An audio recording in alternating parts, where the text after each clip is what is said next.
Welcome back. Today we are going to talk about internal rotation of the hips. When we talk a lot about our hips, we talk about the squat, we talk about the deadlift. When fitness, that's what everyone wants to talk about, and lunges and things like that. What they, in general, the community as a whole, forget to talk about is internal and external rotation of the hip. Why is that important? Internal and external rotation, especially internal rotation, is one of the first things that we lose as we age. Not that we care about that if we're still doing fitness, but it's just something to keep in mind on why we should be doing that.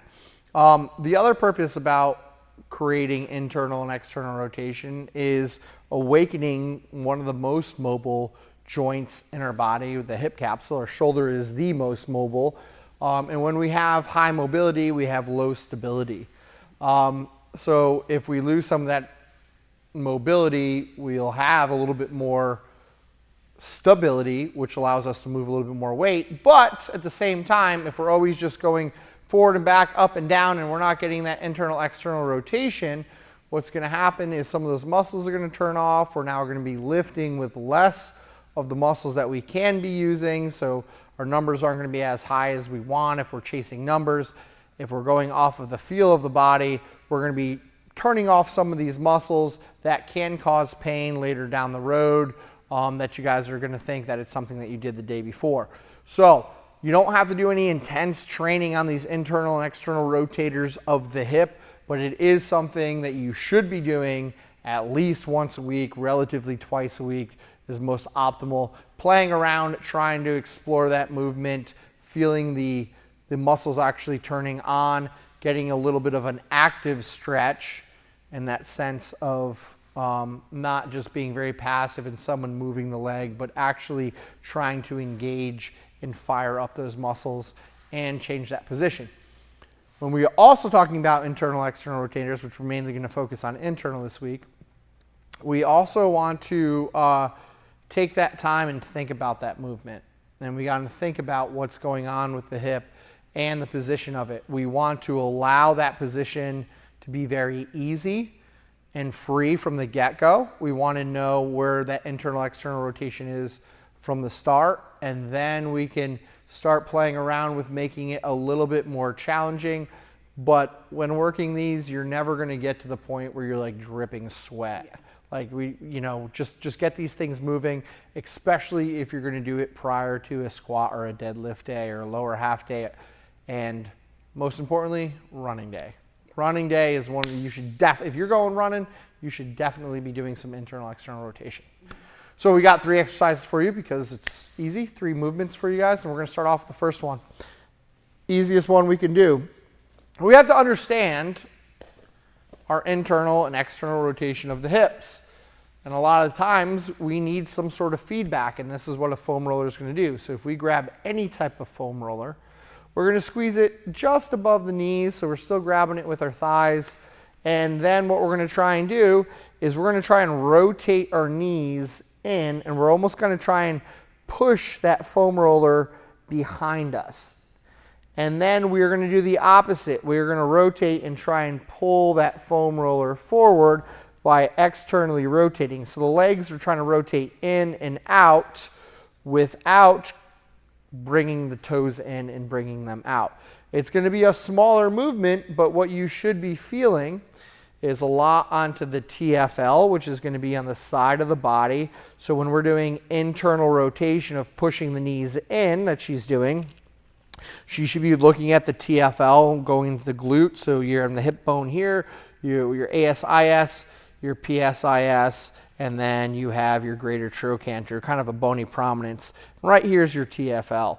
This muscle connects onto the IT band. So if you're a person who has a lot of IT band issues when you're running, it's usually not the IT band, it's usually the TFL that's not working. You might go there and you might sit on that foam roller and roll out that IT band every single day before you run. It might alleviate a little bit of pressure just because it's alleviating a little pressure off the TFL. But we want to build that TFL, the strength of that will remove that pain off of the IT band. And one way to help kind of initiate and feel where that TFL is on the internal rotation. Now, when we go external, even though we're not really focusing on it, but we are doing it in this movement, as we externally rotate, we should be looking at a deep gluteal muscle called the piriformis, which is going to be kind of sitting right in here in the deep portion of there, kind of pointing up at an angle of 45 in the center of the glutes, and we should be feeling that kind of kick on.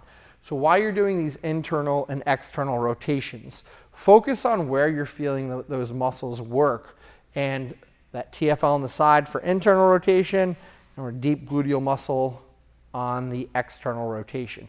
And we can just run through these. I would say in general, just do 3 sets of about a minute and just focus on it. Don't think about the reps. Get those muscles to kind of feel warm, get a little bit of a burn in there, and they should feel good. They'll be on, and then when you want to squat, you're going to feel that you have a freer hip, a looser hip, more opened up, but not to the point where you're going to impact the amount of strength that you're going to be moving in the squat or the deadlift. So that's the first exercise. Second exercise movement we're going to go into is going to be hip swivels. So the way we like to set this up is having the heels down on the ground with the toes up and the knees slightly bent. So if you want to rotate 90 degrees this direction so people can see that, and we're going to keep you at this position for right now. We're going to have those feet a little bit outside, those shoulders about shoulder width, and what she's going to do on the first one is make sure that she can find that range of motion without any pain. She's going to bring both those knees, and we're going to go this way, and try to drop both knees. So she's actively pushing this knee towards the ground, actively pushing this towards the ground. Now, if this is the end range with her hips relatively square, she's going to pick this arm up, she's going to allow the body to rotate, and she's going to continue to push these knees down. So her body will rotate more. Now both knees are touching the ground. Good. And then we're going to do the opposite. We're going to slightly pick them up, put the hand behind. We're going to rotate. We're going to drop the knees in the opposite direction.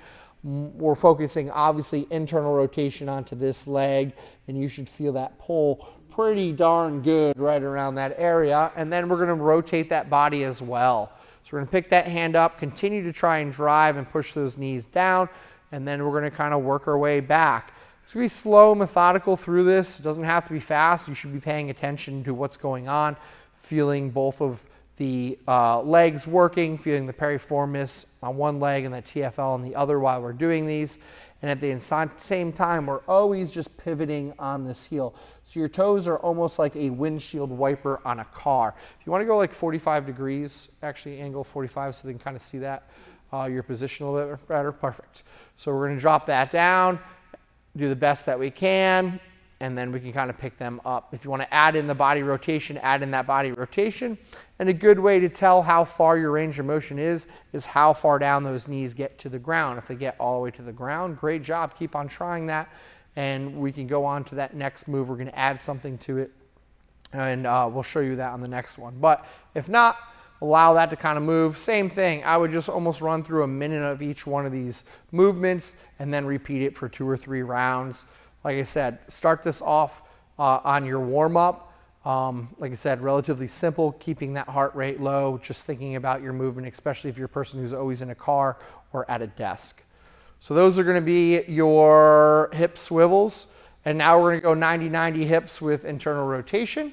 So we're going to set up in general 90 to 90 with something around there. Yeah, works pretty good. What we're going to do is we're going to focus on, we're going to do, apologize, hold on, we're not going to do 90-90 hips, so we're going to do the pigeon, 90-90 to pigeons. So we're going to go from this position. What she's going to do is lean over the knee towards me. And then if you can't get in the position of this position with your hips, you're going to get into this position while leaning over towards that opposite knee. It just helps free up this hip a little bit easier, especially if we have impingement that's going on inside this hip when we're in this position. What she's going to do is slowly come up from that position. She's going to slightly lean back. She's going to straighten that leg out and bring it out in front as she picks that leg up, straightens it out. Good. And then what she can do is pick that up, bring that back, and then she could lean back over onto this position. If you can't do that separately like she does with the leg coming back, then the upper body moving, the whole purpose is that you can do this all at once. So she could lean back, pick the leg up and straighten it out. And then as she brings this over, she can start bringing her body over to the side and bring this leg as far back as we can. Yep. And then bring this knee up. Good. And then she's going to go back. She's going to lean back, bring it straight, and just kind of work through that on one leg to the point where we should have some of the hip loosening up. So maybe she doesn't need to lean over. And in general, if we can try and do that while keeping that body in more of an upright position, this is going to dial in to focusing on just the hip doing the movement and just create those rotations.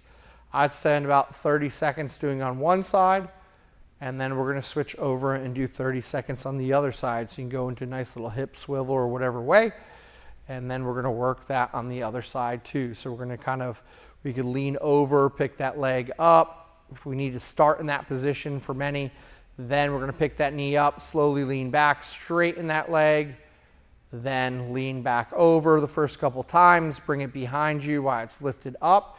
And you're more than welcome to rest that knee down on the ground when you bring it back if we're feeling a lot of impingement, almost that it's pulling too hard. Good, and then we're going to keep on going through that. One thing that I would say to focus on is while you're doing this, you want to focus on the hip actually lifting this leg.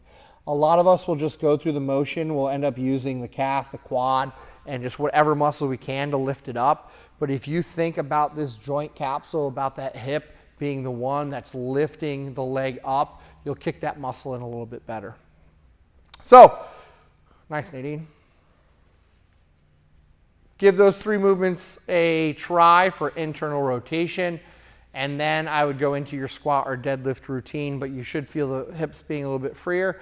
At the same time, when you squat or deadlift, you might feel that you have more muscles doing the work. The squats might be a little bit easier, deadlifts might be a little bit easier. Give those a try. We'll be back next week with more tips.